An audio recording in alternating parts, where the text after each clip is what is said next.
Halo teman-teman sekadama, kami dari kelompok 2 atau kelompok PBF akan mempresentasikan cara distribusi obat yang baik atau disingkat dengan CDOB di pedagang besar farmasi. Sebelum kami mulai presentasinya, izinkanlah kami memperkenalkan diri terlebih dahulu. Saya Kani Bunga Widya sebagai ketua kelompok dan berikut merupakan rekan-rekan saya. Ada Almira, Kansa, Bunga, Esti, Farah, Afrina, Dea, dan Darmastuti. Dasar isinya adalah 1. Tujuan 2. Definisi 3. Peran BBF 4. CDOB kelima ada CDOB untuk obat narkotika dan psikotropika, keenam ada CDOB untuk obat di kimia farma, ketujuh ada CDOB untuk alat kesehatan, kedelapan ada CDOB untuk kosmetik, dan yang terakhir yang kesembilan adalah CDOB untuk obat keras dan tradisional. Video ini memiliki tujuan, yaitu setelah menyimak video ini diharapkan peserta didik mampu menganalisis cara distribusi obat yang baik oleh pedagang besar farmasi. PBF adalah perusahaan berbentuk badan hukum yang memiliki izin untuk pengadaan, penyimpanan, penyaluran obat, dan bahan obat dalam jumlah besar sesuai ketentuan peraturan perundang-undangan. PBC Cabang. PBF Cabang merupakan PBF yang telah memiliki pengakuan untuk melakukan pengadaan, penyimpanan, penyaluran obat, dan atau bahan dalam jumlah besar sesuai ketentuan peraturan perundang-undangan. Distribusi. PBF dan PBF Cabang hanya dapat mengadakan, menyimpan, dan menyalurkan obat dan atau bahan obat yang memenuhi persyaratan mutu yang ditetapkan oleh Menteri. Peran BBF dan BBF cabang hanya dapat mengadakan, menyimpan, dan menyalurkan obat atau bahan obat yang memenuhi persyaratan mutu yang ditetapkan oleh Menteri pada pasal 13 ayat 1. Distribusi obat merupakan suatu kegiatan penyaluran persediaan baik obat maupun bahan obat sesuai dengan persyaratan guna menjaga kualitas yang didistribusikan tersebut. CDOB di PBF.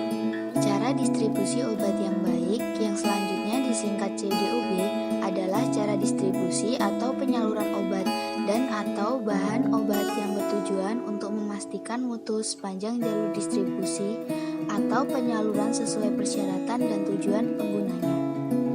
PBF dan PBF cabang harus melaksanakan pengadaan, penyimpanan, dan penyaluran obat dan atau bahan obat sesuai dengan CDOB yang ditetapkan oleh Menteri.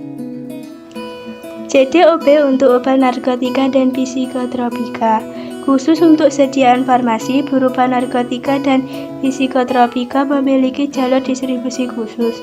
Untuk narkotika hanya bisa disalurkan dari industri farmasi kepada pedagang besar farmasi tertentu, apotek, sarana penyimpanan sediaan farmasi, pemerintahan tertentu, dan rumah sakit. Berikut merupakan contoh narkotika. Penggolongan psikotropika yaitu CDOB untuk obat kimia farma. Jalur distribusi kimia farma diawali dari pabrik kimia farma yang kemudian disalurkan kepada pedagang besar farmasi PBF.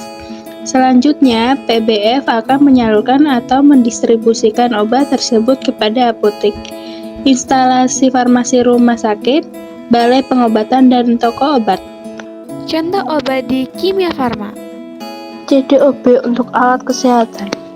Cara distribusi alat kesehatan yang baik yang selanjutnya disingkat CDAKB adalah pedoman yang digunakan dalam rangkaian kegiatan distribusi dan pengendalian mutu yang bertujuan untuk menjamin agar produk alat kesehatan yang distribusikan senantiasa memenuhi persyaratan yang ditetapkan sesuai tujuan penggunanya.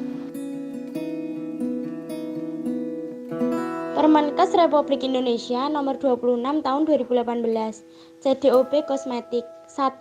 Kosmetika adalah bahan atau sediaan yang dimaksudkan untuk digunakan pada bagian luar tubuh manusia, epidermis, rambut, kuku, bibir, dan organ genital bagian luar, atau gigi dan membran mukosa mulut terutama untuk membersihkan dan mewangikan, mengubah penampilan, atau memperbaiki bau badan, atau melindungi atau memelihara tubuh pada kondisi baik. Industri kosmetik adalah industri yang memproduksi kosmetik yang telah memiliki izin usaha industri sesuai dengan ketentuan peraturan perundang-undang. Ini adalah contoh dari kosmetik. Obat keras dan tradisional. Obat keras tertentu OKT atau psikotropik, seperti obat penenang, obat sakit jiwa, obat tidur, dan lainnya. Obat wajib apotek yaitu obat keras yang dapat dibeli dengan resep dokter, namun dapat pula diserahkan oleh apoteker kepada pasien di apotek tanpa resep dokter dengan jumlah tertentu, seperti antihistamine, obat asma, pil anti hamil, beberapa obat kulit tertentu, dan lainnya. Tradisional.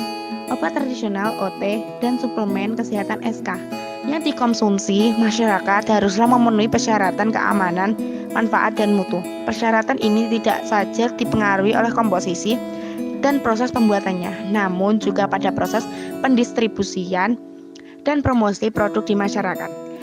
Peran distribusi dan promosi sangat penting karena produk bisa sampai ke tangan konsumen pasti melalui jalur distribusi, serta konsumen mengetahui informasi produk melalui promosi yang dilakukan. Sekian presentasi yang dapat kami sampaikan, kurang lebihnya mohon maaf, sampai jumpa di lain waktu.